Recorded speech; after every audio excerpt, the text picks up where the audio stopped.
to talk today about stories and what they are and how they work and just stories in general. So first, what is a story? A story is what happens to a bunch of characters in their lives. Sort of, right? It's a snippet of their lives. It's a little window of their lives. So, step one in order to write a story is to decide. Well, okay, there's not really a clear step one because you can start in 3 different places. You can start with the setting, you can start with the characters, or you can start with the plot.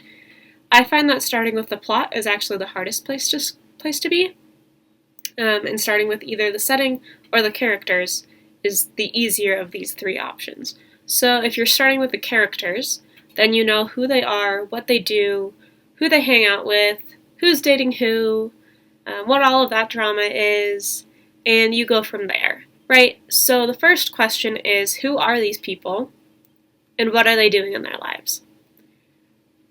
If you're starting there.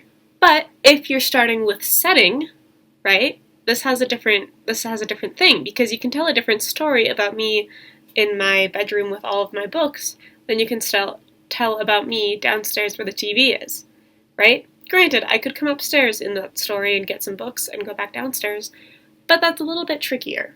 So, here's how setting can impact things, right? Whether you're in a dystopian world or in a current modern, whatever it is we're living in kind of setting, or if you're in a sci-fi setting on a spaceship, or whatever, all of that will determine the kinds of characters you have, because if you're in a spaceship, you're probably going to want to include some characters that are aliens, right?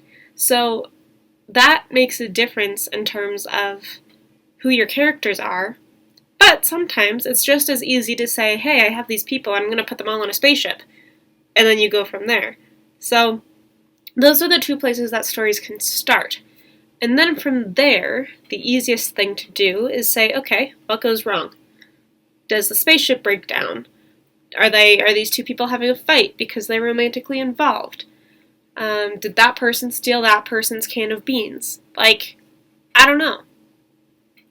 But that's called the catalyst. If you watch the 3-act structure video that I just did yesterday, you'll see that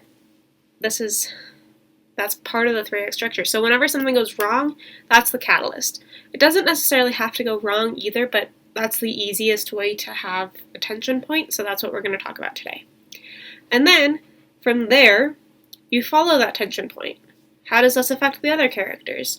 They did this in Firefly really well. In that show, it's a bunch of people, most often a group of about 5, on a spaceship, and when they get stranded or lost in space, crazy things happen because things will always go wrong mechanically, or they'll be attacked by, like, space pirates or whatever, right?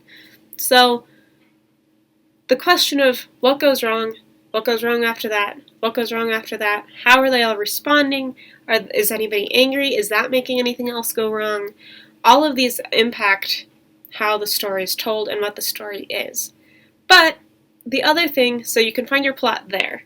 The other place that you can find your plot is over the complete other direction, where you have somebody from outside bring something to this group and say, hey, I want you to go do this. So I need you to go to the grocery store and get me some peas, a chicken, and carrots, right? This should be pretty straightforward, but say the grocery store then, when they finally get there, is out of peas. They have to fight someone for the last batch of carrots, and all of the chicken are still, not cooked yet, right? So all of this, that's a different kind of plot, but it's still a plot. So whatever story you want to tell, you can tell. Just know that your characters and your setting will have a major impact on the plot, and also continue to impact all of the tension that draws the story through. Any conflicts that they have should be resolved by the end, probably will be resolved in the climax. So if you're thinking of that 3-act structure, you have the start, the midpoint, the climax, and then the resolution. Everything in that resolution ought to leave you feeling fulfilled and happy, or at least content about the story you just witnessed. Hope this helps as you go write some stories or learn more about how storytelling works. And until next time, I'll see you then. Stay safe, wash your hands, live that introvert lifestyle you've always dreamed you could have.